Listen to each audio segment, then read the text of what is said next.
디폴 영상 합성은 요렇게 이제 테이블이 있으면 위에 뭐 머그잔이랑 스푼을 갖다가 올려놓고 이제 그림자까지 구현해서 영상 합성이 자연스럽게 보일 수 있게 해주는 것인데, 이게 가장 어떤 영상 합성의 기본 형태죠. 근데 출력된 상태를 확인해 보자면 이렇게 이제 원본의 사진을 갖다가 하나 출력해 놓은 게 있고, 여기에 대해서 그림자만 출력해 놓은 것이 또 따로 있고, 여기에 대해서 이제 이 하얀색과 검정색 소스를 뽑아가지고 뭐 애프터 이펙트에서 루마 매트를 적용하면은 이제 요 배경까지 더해진 이 사진에서 머그잔이랑 스푼만 걸러낼 수 있겠죠. 루마 매트를 적용을 해준다면. 그래서 이런 소스도 있을 것이고, 이렇게 이제 앰비언트 오클루전 해가지고 음영값까지 따로 뽑은 모습이 있습니다. 그래서 이 네 가지 요소를 애프터 이펙트에서 합성을 해서 이런 모습을 만들어 주는 거죠. 네. 그러면 요점은 어떻게 시네마 4D에서 옥테인 렌더를 이용해서 각각의 요소를 따로 출력할 수가 있느냐, 이게 오늘의 이슈거든요. 그래서 요거에 대한 특강을 좀 진행을 해보도록 하겠습니다.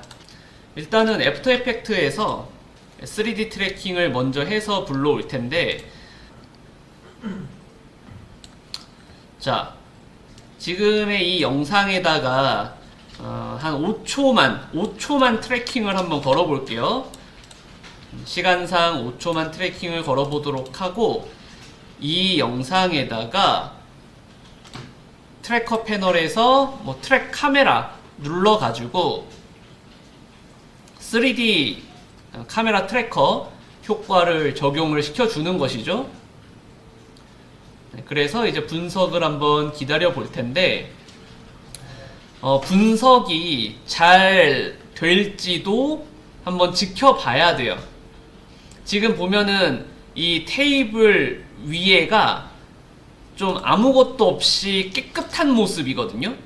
그러면 이 테이블 위쪽에 그 트랙 포인트가 지금 보시면은 이런 식으로 이 트랙 포인트가 테이블 위쪽에 찍혀 있는 애가 없어가지고 뭔가 트랙 포인트를 잡기가 애매한 상태예요. 탁자 위에 포지션을 정확히 상정할 수가 없는 상태인 거죠. 그래서 이 3D 카메라 트래커 요거를 하기에 앞서서 이 영상 자체를 조금 요 테이블 위에가 좀 눈에 띄도록 먼저 편집을 해주는 게 또 하나의 노하우라고 볼 수 있는데, 예를 들어서 뭐 레벨 효과를 적용해 가지고 이런 식으로 대비를 갖다가 많이 주게 되면 보시면은 이 탁자에 현재 뭐 이런 식으로 음영이 지면서 이제 트랙 포인트가 찍힐 만한 구석이 생기게 되거든요. 근데 이거는 조금 위험한 방식이긴 해요. 왜냐면 영상을 재생시키면 좀 지글지글 거리죠. 이 위에가 좀 지글지글 거려가지고 이 위에 안착되는 트랙 포인트도 지글지글 거려요. 그러면은 최종적으로 영상 합성이 실패한다는 거거든요. 그럼 레벨 효과 말고 Find Edge 해서 이렇게 이제 탁자의 가장자리가 컴퓨터에 의해서 인식돼 가지고 검게 처리되는 요런 상태로 만들어 놓고, 그 다음에 전체적으로 그룹화, 무브얼로 프리컴포즈를 거쳐서 그 다음에 3D 트래킹을 걸어주는 것이 하나의 또 노하우라고 볼 수 있습니다. 그래서 요것도 한번 트래킹을 걸어 볼게요. 이랬는데도 잘 안 될 수도 있어. 그러면 또 여러 가지 이 3D 카메라 트래커 효과의 속성들을 이제 건드려 봐야 되는 것이고요. 일단 한번 또 기다려 볼게요.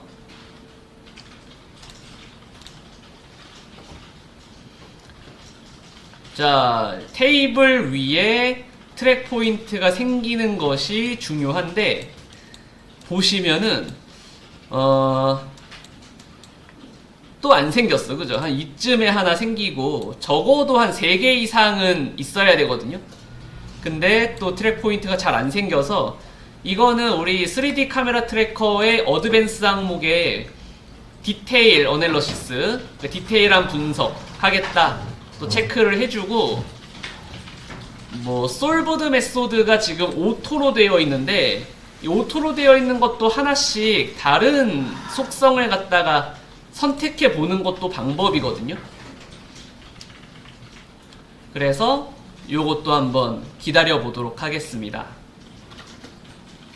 네, 자 이제 보시면 와, 이 탁자 위에 많은 개수의 트랙 포인트가 생긴 모습을 확인하실 수가 있고요. 테두리 쪽에 있는 트랙 포인트를 자 이런 식으로 선택을 한 4개 정도 해주면, 그러면은 방향 표시가 중간에 이렇게 나오면서 수직된 방향을 가리키게 되잖아요. 그죠? 그러면은 지금 딱 봐도 이 테이블의 수직된 방향으로 방향이 잘 잡히는 모습을 볼 수가 있고, 이 상태에서 오른쪽 클릭 크리에이트 널앤 카메라. 근데 제가 잡아놓은 트랙 포인트에 대해서 죄다 널 오브젝트를 만들겠다 해가지고 크리에이트 4 널앤 카메라 요걸로 해서 널 오브젝트를 하나 만들어 놓을게요. 카메라도 만들어 놓고, 그 다음에 여기에다가 오른쪽 클릭을 다시 해서 솔리드까지 만들 거예요. 솔리드를 딱 만들어 주면 요 한가운데에 지금 솔리드가 생겨 있고, 얘에 대해서 스케일을 요렇게 키워 가지고 자 요렇게 준비를 시킬 겁니다. 그러면 이거를 시네마 4D에 가져가면은 이 솔리드가 플레인이 되거든요. 예, 그래서 그 플레인 위에다가 우리가 올리고 싶은 물건을 갖다가 올려주면 되겠죠.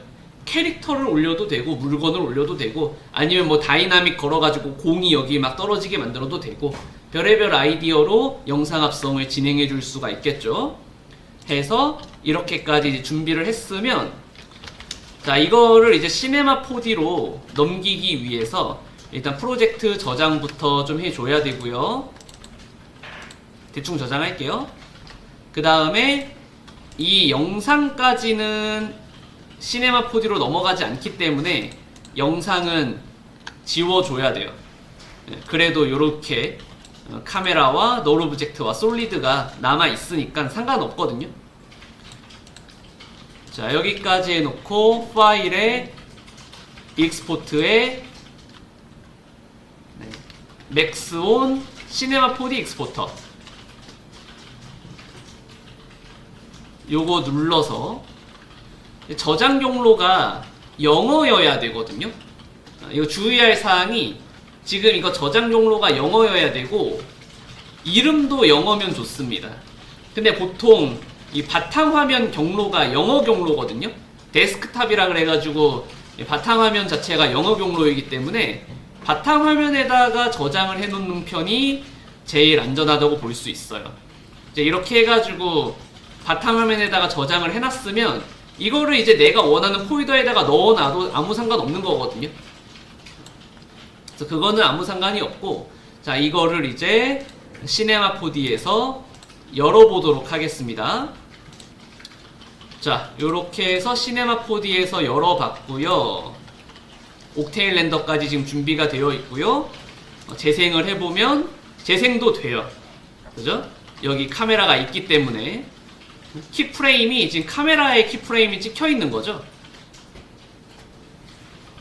그리고 지금 이제 시네마 4D 상에서 그 이제 120프레임으로 표시가 이렇게 나 있는데, 우리가 사용한 영상이 24프레임짜리 영상이란 말이에요. 24프레임짜리 영상이기 때문에 요 렌더 세팅에서 여기 보시면 이제 프레임 레이트 24프레임 이렇게 써 있습니다. 그래서 24프레임짜리 프로젝트인지도 확인을 잘 해주셔야 돼요. 이 해상도도 마찬가지고요. 근데 이거는 오픈하면은 자동으로 세팅이 되어 있긴 한데 확인은 한번 해보세요. 네, 그러면 지금 120프레임까지 카메라에 키프레임이 찍혀 있기 때문에 최종 최종 출력 범위를 120프레임으로 일단 정해 놓고요. 이제 일반 화면에서 백그라운드에 영상을 좀 깔아 놓으면 좋겠죠. 근데 이제 일반 메터리얼을 하나 꺼내서 백그라운드에다가 메터리얼을 적용을 시켜주고, 이제 일반 메터리얼에다가 뭐 그냥 영상을 넣어도 사실 재생이 되긴 되거든요. 일반적인 그 영상을 넣어도 이렇게 영상 넣어놓고 뷰포트에서 애니메이트 프리뷰 해가지고 재생을 하면 일반 화면에서는 재생이 돼요. 하지만 옥테일 렌더 화면에서는 아무것도 안 보이죠. 이거는 옥테인 세팅에서 알파 채널 체크해주면은 되거든요. 근데 알파 채널을 체크를 해도 안 보이는 상황이에요. 그죠? 알파 채널을 체크를 해도 안 보이는 상황이야. 그러면 옥테일 렌더 상에서 보일 수 있게 이 테이블 영상 자체를 또 어느 정도의 가공 처리를 해줘야 되거든요. 그래서 이거는, 자, 애프터 이펙트를 다시 한번 열어볼게요. 제가 이 테이블 영상을 1프레임당 한 장씩 사진으로 출력을 해야 돼요. 1프레임당 한 장씩 사진으로 출력해야 됩니다. 그래서 파일에 익스포트에 어드 투 렌더 큐, 파일의 익스포트에 어드 투 렌더 큐를 이용해서 이 아웃풋 모듈에 JPG 시퀀스로 체크를 해야 됩니다.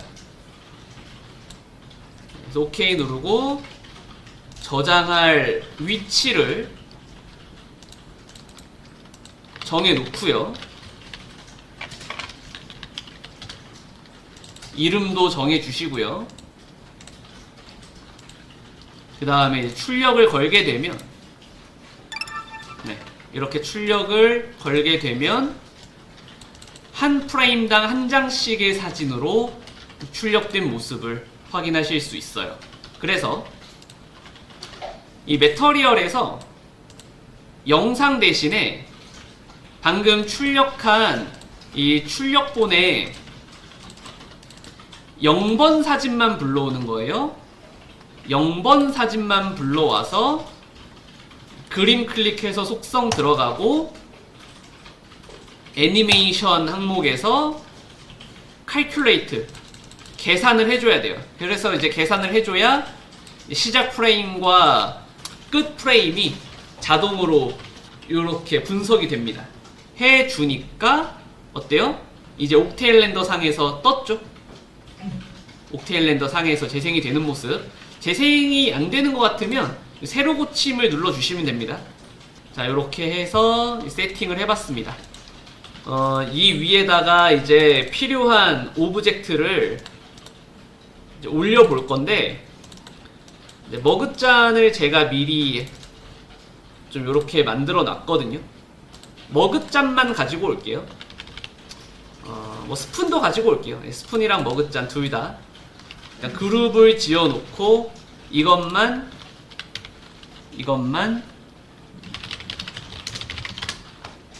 컨트롤 C 해서 이제 여기에서 컨트롤 V 해가지고 불러오도록 하겠습니다. 이제 카메라 시점을 해제하면 이렇게 이제 머그잔 불러와진 거 확인되고요. 중심 축은 이제 나중에 크기랑 위치를 알맞게 맞춰 놓을 수 있게 중심 축은 머그잔의 아래쪽에다가 잘 맞춰 놓도록 하겠습니다. 네. 자, 그리고 나서 머리를 한번 써보자고요. 우리가 이렇게 불러온 이 머그잔을 지금 저기 있는 테이블의 바닥이라고 할 수 있는 이 솔리드 위에다가 이 머그잔과 스푼을 위에다 올려줘야 돼요. 그러면 잘 보세요. 아까 전에 애프터 이펙트 상에서 이 트랙 포인트를 선택해가지고 널 오브젝트를 이렇게 만들었거든요. 그러면 널 오브젝트를 이렇게 만들었는데 각각의 요 가장자리에 대한 위치 정보를 담고 있어요. 그러면 이 4개를 같이 선택하면 이 4개에 대한 중심점이 여기 뜨죠. 그죠? 그러면 이 중심축의 위치가 곧 뭐의 위치겠어요? 테이블의 정가운데에 위치이지 않을까요? 그죠? 그러면 잘 보세요. 4개의 널 오브젝트를 선택해서 Alt G 해가지고 그룹을 지으면 Alt G에서 그룹을 지으면 이 그룹 지은 널 오브젝트의 코디네이트 항목의 이 위치 값이 곧 이 테이블 위에 위치 값이 되는 겁니다. 됐죠? 해가지고 얘를 테이블 위치라고 이름을 지어 놓을게요. 자, 이렇게 해놓고요. 머그잔과 스푼을 테이블 위치 널에다가 하이라키를 시킬 거예요. 자, 테이블 위치 널에다가 머그잔과 스푼을 하이라키 시키면 머그잔과 스푼의 포지션이 이 테이블 위치 널에 상대값으로 들어갑니다. 상대값으로 들어간다는 건 뭐냐면 테이블 위치에서 머그잔과 스푼이 얼만큼 멀리 떨어져 있냐 이거거든요. 근데 여기에서 이제 머그잔과 스푼의 포지션 값을 000 이렇게 써주면 어때요? 여기 딱 달라붙었죠? 그죠? 테이블의 위치에 머그잔과 스푼이 딱 달라붙었어요.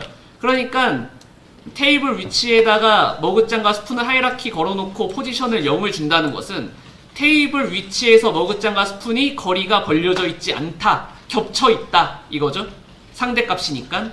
그러니까 여기 지금 테이블 위치에 머그잔과 스푼이 딱 달라붙은 거죠.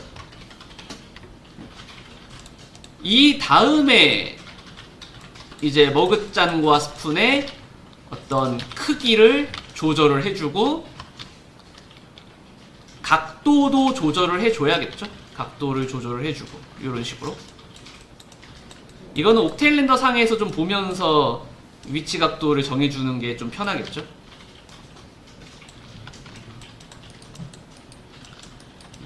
컵은 된 것 같아요. 컵은 됐고 살짝만 이렇게 살짝만 더.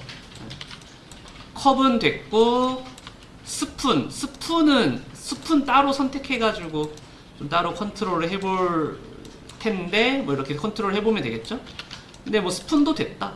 네, 스푼도 어느 정도 된 것 같아요. 자, 이렇게 해서 확인해 보시면 되겠죠. 크기를 조금만 더 키울까? 이런 식으로. 뭐 얼마나 키우든 내 자유죠. 좀 과장해가지고 뭐 왕따시만하게 만들어도 상관은 없죠. 자, 이런 식으로 표현을 해봤습니다. 스푼이랑 머그잔이랑 기본적인 매터리얼이 뭐 들어가 있긴 하거든요. 근데 이제 옥테일렌더 상에서 보면 전혀 퀄리티가 안 사는 모습이고, 이거는 뭐 실질적인 옥테인 스카이라든가 아니면은 뭐 네일라이트 같은 게 없으니까 그렇겠죠. 네. 그래서 뭐 이번 예제에서는 뭐 HDRI 앰비언먼트도 물론 좋고요. 근데 이번 예제에서는 옥테인 데일라이트를 이용해 보도록 하겠습니다. 그래서 옥테인 데일라이트를 꺼냈는데 이 데일라이트가 지금 좀 오른쪽에 생성이 되어 있는 것 같아요. 데일라이트도 이쪽으로 좀 가지고 올게요. 그래가지고 데일라이트도 뭐 이 테이블 위치 널에다가 하이라키 걸어놓고 위치 000 써주면 데일라이트의 위치도 이제 이쪽으로 왔죠. 그 다음에 다시 빼도록 하겠습니다. 이렇게 한 다음에 다시 빼면 돼요. 이렇게 하고 이제 각도를 조절을 해서 이렇게 각도를 조절을 해서 지금 보시면은 원본 영상의 그림자 방향이 좀 이렇게 나 있어요. 그죠? 그러니까 데일라이트의 방향 이렇게 조절을 해서 머그잔과 스푼의 그림자도 이쪽 방향으로 좀 질 수 있게 해줘야겠죠. 그리고 그림자 길이도 한번 신경을 써봐야겠죠. 보면은 이제 이 의자를 보니까 한 요 정도 길이가 나오는데 그림자도 요 정도 길이로 비슷하게 나와요. 그러면 이 머그잔도 그림자 길이가 요 정도면 한 요 정도 길이로 비슷하게 나와야 된다는 거겠죠? 그거를 생각해가지고 좀 더 이렇게 컨트롤을, 네일라이트의 컨트롤을 좀 볼 수 있겠죠? 됐죠? 자, 이런 식으로 이제 표현을 해봤고요. 지금 기본적으로 이제 글로시 매터리얼과 스푼, 이거는 약간 좀 메탈스러운 그 매터리얼이 좀 적용이 되어 있고요. 여기에서 이제 옥테인 세팅에서 뭐 다이렉트 라이팅도 괜찮고요. 패스 트레이싱도 한번 선택을 해볼게요. 근데 이제 패스 트레이싱 하니까 갑자기 배경이 안 보여. 그죠? 근데 이거는 여기에 또 알파 채널을 체크해주면 되거든요. 옥테인 세팅에서 알파 채널을 체크해주면 되고, 패스 트레이싱으로 샘플 값을 조절해서 뭐 GI 클램프를 낮춰놔야 됩니다. 안 그러면은 이제 쓸데없는 그 노이즈가 많이 생겨요. 자, 이렇게 설정해 놓고, 그리고 지금 보시면 쨍한 부분이 너무 쨍하다, 그죠? 이 노출 값이 심해 보이는 부분이 너무 심해서 이것도 이제 옥테인 세팅에서 카메라 이미저의 하이라이트 컴프레션, 이 값을 좀 이렇게 올려주면은 어때요? 하이라이트 컴프레션 값을 올려주니까 너무 쨍한 부분이 많이 완화되었어요. 그러니까 요거는 일반적으로 여러분 작품 만들 때도 중요합니다. 여러분의 좀 메인 포트폴리오 다른 작품 만들 때도 중요한 속성이에요. 너무 노출값이 심해가지고 막 허해 보이는 부분들에 대해서는 이 옥테인 세팅의 하이라이트 컴프레션 값을 올려주셔야 됩니다. 네, 그리고 이제 보너스로 이 머그잔에다가 그 스타벅스 로고도 좀 새겨 넣을까요? 머그잔 같은 경우에는 얘만 좀 따로 좀 요렇게 손잡이 부분이 좀 잘 보일 수 있게 회전을 살짝 해 놓을게요. 그리고 이쪽에다가 스타벅스 로고가 보일 수 있도록 처리를 해볼게요. 이쯤에다가 스타벅스 로고가 보일 수 있게 해볼게요. 그러면 기존의 머그잔에 적용된 이 매터리얼은 그대로 두고 오른쪽에다가 스타벅스 로고를 더 씌울 거예요. 그래서 매터리얼에 글로시 매터리얼을 하나 더 꺼내서 머그잔의 오른쪽에다가 더 씌워놓고, 여기에서 자, 제가 준비한 스타벅스 로고가 있습니다. PNG 파일이에요. 스타벅스 로고를 적용을 해서 이미지 텍스처에 지금 들어가 있죠. 디퓨즈에다가 연결을 해주시는데, 그러면 지금 뭐 요렇게 좀 전신을 갖다가 둘러싼 모습이 일단 나오죠. 그래서 UV 트랜스폼을 꺼내서 크기라던가 위치라던가 좀 조정을 해볼 수 있겠는데, 보시면은 크기를 줄이니까 타일 복사가 되고 있어서 이거는 이미지 텍스처에서 보더 모드를 블랙 컬러로 해주시면 복사본은 생기지 않죠. 타일 복사는 이루어지지 않죠. 뭐 이래 놓고 비율을 갖다가 좀 더 잘 맞춰봐야 되겠고요. 위치도 좀 살짝 맞춰봐야 되겠고요. 자, 요렇게 요 정도 보겠습니다. 그 다음에 얘를 하나 컨트롤 누른 상태에서 내려가지고 복사를 했죠. 복사한 거를 이제 UV 트랜스폼 공유는 해줘야 되고, 이 복사해 놓은 거는 타입을 알파로 해서 투명한 곳과 불투명한 곳을 인식할 수 있는 알파 타입으로 바꿔준 다음에 오퍼시티에다가 연결을 시켜주시면 돼요. 그럼 이제 이렇게 떴죠? 지금 이 왼쪽에 붙어있던 거는 무시하고 이렇게 투명하게 표현되고 있는데, 이 로딩이 좀 덜 돼서 그렇습니다. 재생을 해가지고 좀 로딩을 걸어주면은 다시 나타나죠. 네, 그리고 결정적으로는 지금 사실 여기에만 적용되어 있는 게 아니라 안쪽에도 적용되어 있고 뭐 그렇거든요. 그러면은 안쪽에도 적용되어 있고 여기도 적용되어 있고 하기 때문에 딱 여기에만 적용을 시키려면 이 머그잔의 머그잔에 이거를 좀 이렇게 옮겨볼게요. 이렇게 옮겨보고 머그잔에 이 모델링에서 지금 이 스타벅스 로고만 드러나는 면을 갖다가 좀 이렇게 바깥면만 선택을 하면 되겠죠? 바깥면만 이렇게 선택을 해주고, 그러니까 지금 안쪽에서 이렇게 보이는 게 좀 애로사항이니까 이게 안 보이게 하려는 거예요. 여기서만, 이 앞에서만 보이게 하려는 거예요. 그래서 이렇게 바깥면만 선택해서 스토어 셀렉션 해가지고 셀렉션 태그를 만들어주고, 그 다음에 이렇게 만들어진 셀렉션 태그를 이 스타벅스 매터리얼 태그의 셀렉션 항목에다가 집어넣어 주시면, 그러면 안쪽에서는 더 이상 로고가 안 보이죠?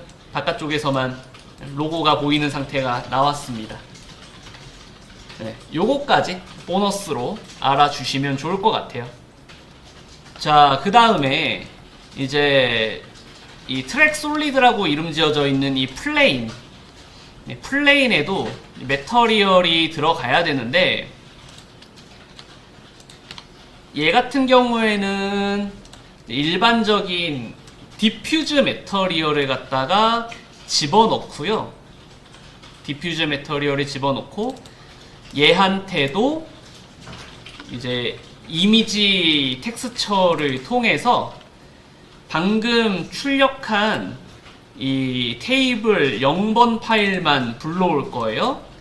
그 다음에 이 이미지 텍스처의 애니메이트 항목에서 calculate 해가지고 0프레임에서부터 이 120프레임까지 재생이 될 수 있게 만들어 놓을 겁니다. 그래서 이제 요렇게 이 테이블 위에서도 재생이 될 수 있게, 그 영상이 재생이 될 수 있게 만들었는데, 여기에서 노드 에디터에서 지금 이미지 텍스처 이렇게 들어가 있잖아요. 이 이미지 텍스처에 프로젝션을 클릭을 해서 이렇게 텍스처 프로젝션이 달라붙게 만들고, 텍스처 프로젝션 입사가 어떻게 될 거냐, 이 모드를 퍼스펙티브로 할 거예요. 퍼스펙티브로 하고, 이쪽에 보시면 뭘 넣을 수 있게 되어 있거든요. 준비되어 있는 카메라를 여기다가 넣는 거예요. 그러면 카메라가 바라보는 시점으로 요 안에 그 텍스처가 입사되거든요. 그리고 중요한 거, 빼먹지 말아야 될 거는 포지션이 월드 스페이스가 나와야 돼요. 객관적인 방향에 카메라가 쳐다보는 방향으로 인식을 하겠다. 요거를 까먹으시면 안 됩니다. 포지션, 월드 스페이스. 지금 텍스처 프로젝션의 속성에 들어있는 거죠. 처음에 이렇게 이제 퍼스펙티브 속성으로 해놓고, 월드 스페이스, 그 다음에 아래쪽에 카메라를 집어넣자. 요게 돼야 됩니다. 이렇게 하고서, 이게 기본적으로 위아래가 이제 뒤집혀 있는 걸로 인식되거든요. 위아래가 뒤집힌 걸로 인식돼서, 여기에서 이제 UV 트랜스폼까지 꺼내서 각도를 이제 180도 돌려줘야 돼요. UV 트랜스폼까지 꺼내서 각도를 180도 돌려주면 어때요? 이 나름대로의 싱크로가 점점 살아나고 있지 않나요? 나름대로의 싱크로가 점점 살아나고 있고, UV 트랜스폼의 뭐 포지션 좀 더 이렇게 조정을 해서 한 요 정도로 배치를 살짝 맞춰 놔야 돼요. 그러면 이 머그잔이랑 스푼이 바닥에서 반사치는 것도 받아들이잖아요. 그죠? 바닥에서 반사치는 것도 받아들이기 때문에 진짜 이 테이블 위에 머그잔이 존재하는 것처럼 반사친다. 이렇게 표현이 될 수 있는 거죠. 됐죠? 자, 이렇게 해서 출력하기 전에 모든 세팅은 다 완료를 해 봤습니다. 자, 이제 출력을 위해서 이것저것 세팅을 또 해보도록 하겠습니다. 일단은요, 우리가 출력이 되어야 하는 거는 이 머그잔이랑 스푼 이거예요, 그죠? 머그잔과 스푼만 딱 골라서 이제 출력이 돼야 되는데, 머그잔과 스푼을 오른쪽 클릭해서 C4D 옥테인 태그에 오브젝트 태그를 달아가지고요. 오브젝트 태그를 달아서 여기 보시면은 이제 오브젝트 레이어 이렇게 써져 있죠. 그래서 오브젝트 레이어 써져 가지고 이제 레이어 아이디 1번 이렇게 써져 있어요. 제가 이 레이어 아이디를 한 3 정도, 레이어 아이디를 한 3 정도 정해놓고 렌더 세팅에 렌더러를 옥테인 렌더러로 정해주고, 옥테인 렌더러 항목에서 렌더 AOV 그룹이라는 게 있고요. 여기서 기본적으로 렌더 AOV에 대해서 인업을 체크해주고, 그 다음에 아래쪽에 뭐 렌더 레이어 해가지고 인업을 해가지고 뭐 렌더 아이디 3 이렇게 정해주면, 렌더 아이디를 3 이렇게 정해주면 이제 기본적으로 이제 얘네만 출력하겠다라는 상태가 나오거든요. 지금 배경은 일반 백그라운드 배경이기 때문에 이건 출력 안 되는 거예요. 일반 백그라운드 배경이기 때문에 이건 출력 안 되고, 지금 오브젝트 태그에 레이어 아이디를 이렇게 지정을 해주고, 그 다음에 이제 렌더 세팅에서 옥테인 렌더 항목에서 렌더 AOV에서 인업을 체크해 줄 거 다 체크해 주고, 우리가 지정했던 렌더 아이디를 지정해 주면 얘만 뽑히는 거예요. 자, 근데 이렇게 해보지 않을 겁니다. 이렇게 했을 때 문제는 뭐냐면, 바닥이 현재 출력이 안 되기 때문에 이 바닥과 맞닿았을 때 음영값, 앰비언트 오클루전이랑 섀도우, 그림자가 출력이 안 되는 거예요. 그죠? AO랑 섀도우가 출력을 할 수 없는 상태가 되는 거죠. 이해되시나요? 그래서 이 방법으로 하지 않을 거고요. 자, 대신에 이 아래쪽에 커스텀 AOV라고 하는 게 있어요. 커스텀 AOV라고 하는 게 있고, 이 오브젝트 태그에서, 그래서 커스텀 AOV를 1번으로 일단 지정을 해줄 겁니다. 자, 이거 잘 기억해 놓으세요. 잘 기억해놔요. 우리가 출력할 머그잔과 스푼을 커스텀 AOV 1번으로 지정을 일단 해놨어요. 이렇게 하고 나서, 자, 우리 렌더 세팅의 옥테인 렌더의 렌더 AOV 그룹에 보시면은 렌더 AOV 매니저라고 하는 게 있습니다. 요거 중요합니다. 렌더 AOV 그룹이라고 하는 게 있습니다. 그래서 요거 딱 눌러주시면, 자, 무엇을 골라서 출력할 거냐 이렇게 떠 있거든요. 고를 수가 있거든요. 이 중에서 이제 무엇을 따로 출력할 것이냐 이제 고를 수가 있어요. 자, 일단 커스텀이라고 하는 걸 더블 클릭해서 오른쪽에 추가할 거예요. 그 다음에 이 커스텀의 타입을, 커스텀의 요 번호를 커스텀 1번으로 지정을 할 겁니다. 왜냐? 아까 전에 오브젝트 태그에서 커스텀 AOV 아이디를 1번으로 지정을 했으니까 AOV 매니저에서 커스텀을 더블 클릭해서 꺼내가지고 아이디를 1번으로 지정을 해 준 거예요. 이러면 뭐가 생기냐면, 왼쪽 아래쪽에 추가적인 단추가 하나 생겨요. 추가적인 단추가 하나 생기고, 요렇게 생겨있는 단추를 클릭해주면 어때요? AOV 이제 커스텀 아이디 1번 지정되어 있는 애만 하얗게 출력될 수 있는 상태가 나오죠. 그죠? 하얀색과 검정색으로 표현이 됩니다. 현재 한번 이렇게 확인을 해 보았고, 여기에서 이제 추가로 섀도우를 추가해 줄 것이고, 앰비언트 오클루전도 추가해 줄 것이에요. 그러면 섀도우랑 앰비언트 오클루전이 왼쪽 아래쪽에 또 이렇게 추가가 되어 있죠. 그래서 섀도우 말 그대로 지금의 이런 그림자 상태만 출력될 수 있게 준비가 되는 거고, 앰비언트 오클루전 이런 식으로 이 바닥과 맞닿았을 때 생기는 음영감만 출력될 수 있게 준비가 된 겁니다. 이제 이렇게 해놓고 출력을 해주면 돼요. 세이브 항목에서 이제 뭐 JPG로 출력하겠다, 뭐 PNG로 출력하겠다 해놓고 뭐 알파 채널 체크해주고, 뭐 저장할 위치와 이름을 정해주는 거죠. 그죠? 저장할 위치와 이름을 정해주는 거죠.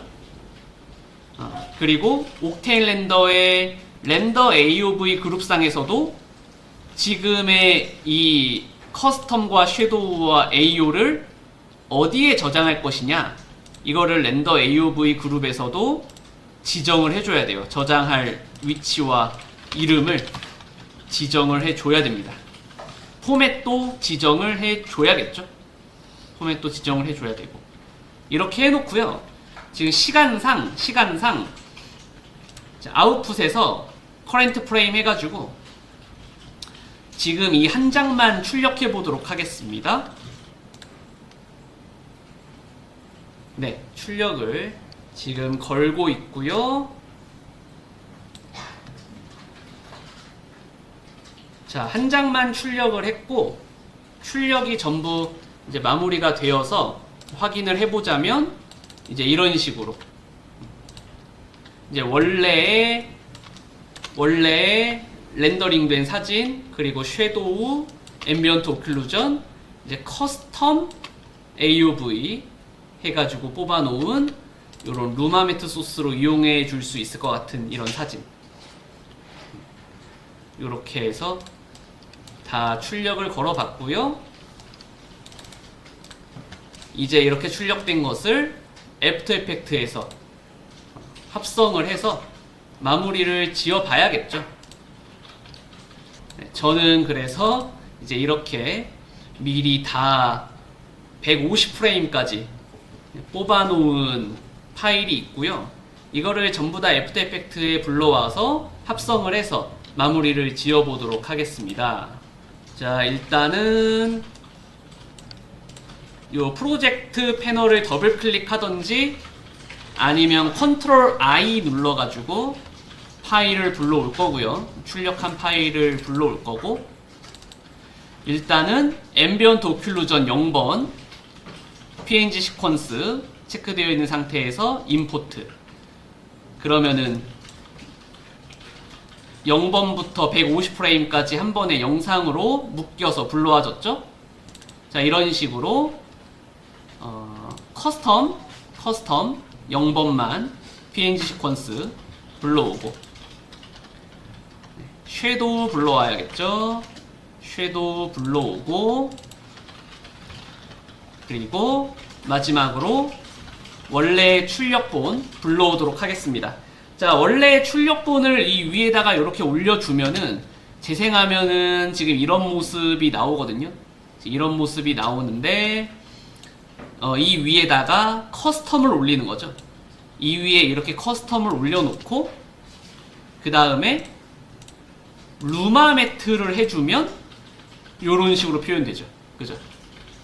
루마 매트를 해주면 이 커스텀의 하얀 부분에만 아래 사진이 드러나면서 얘 밑에 바닥 깔려 있던 게 딱 이렇게 분리가 돼버린 이 모습을 확인하실 수 있을 겁니다. 됐죠? 자, 그 다음에 이 위에다가 섀도우, 위에다가 섀도우, 아니면 좀 밑에다가 놓을까요? 밑에다가 섀도우를 놓고,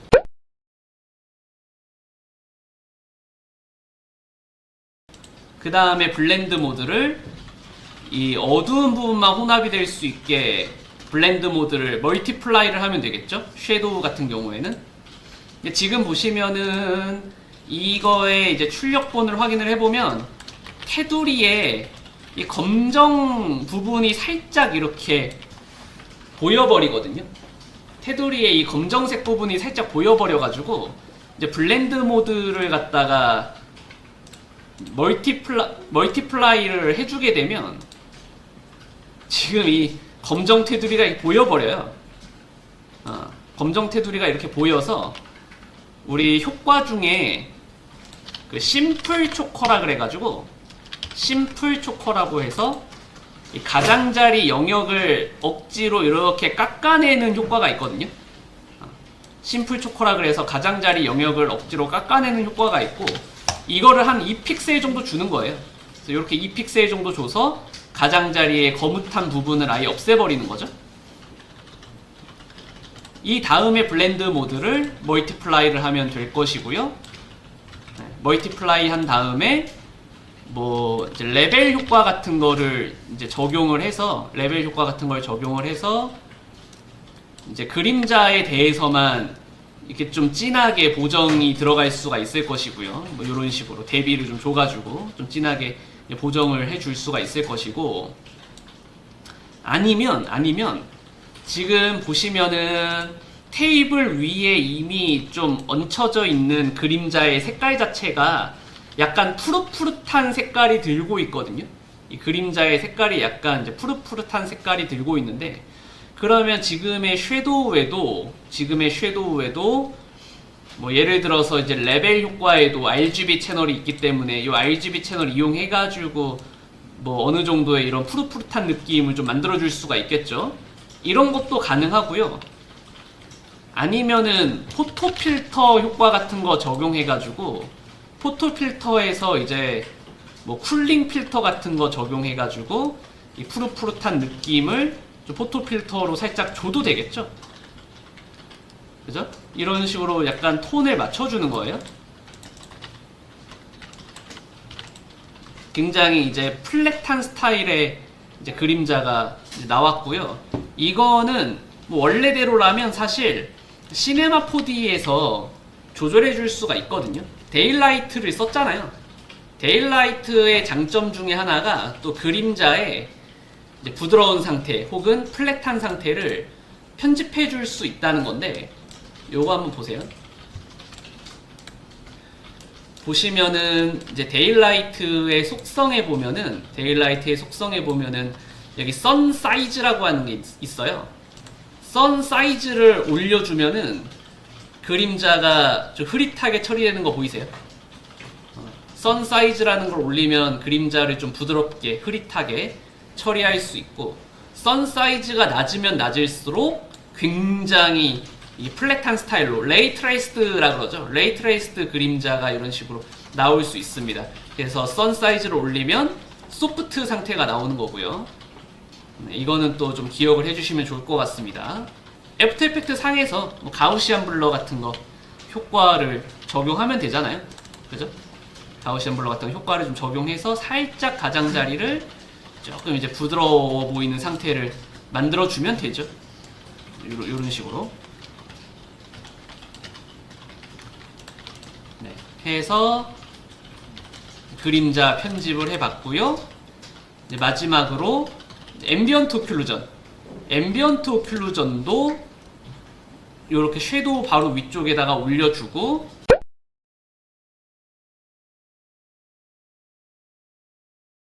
요것도 블렌드 모드를 이제 멀티플라이로 한 다음에 아까 섀도우에 적용했던 거를 또 그대로 뭐 적용을 해줘봐도 되죠.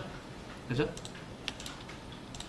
포토 필터까지만 앰비언트 오클루전에 적용해봐도 되죠. 근데 포토 필터는 빼도 되겠다. 요렇게. 그리고 뭐 불투명도를 나름대로 따로 뭐 조정도 가능하겠고요. 불투명도 따로 조정 가능하겠고. 뭐 섀도우의 불투명도도 조절이 가능하죠. 이런 식으로. 네, 이렇게 해서 재생을 해보면 자연스러운 영상 합성이 된 모습을 확인하실 수 있습니다. 됐죠?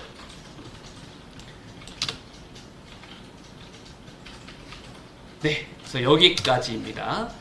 방금 들었던 수업을 응용하면 이렇게도 만들 수 있다. 그죠? 머그잔 대신에 레고만 올라가져 있을 뿐이니까. 그리고 데일라이트를 사용할지 옥테인 스카이, HDRI 앰비언먼트를 사용할지 이렇게 좀 느낌 비교해 가면서 적용해야 되고요. 얘 같은 경우는 HDRI 앰비언먼트로 라이팅과 이 그림자를 이제 만들었다는 거 그렇게 알아두시면 되겠습니다. 해서 영상 합성 특강 여기서 마무리 지어 보도록 하겠습니다.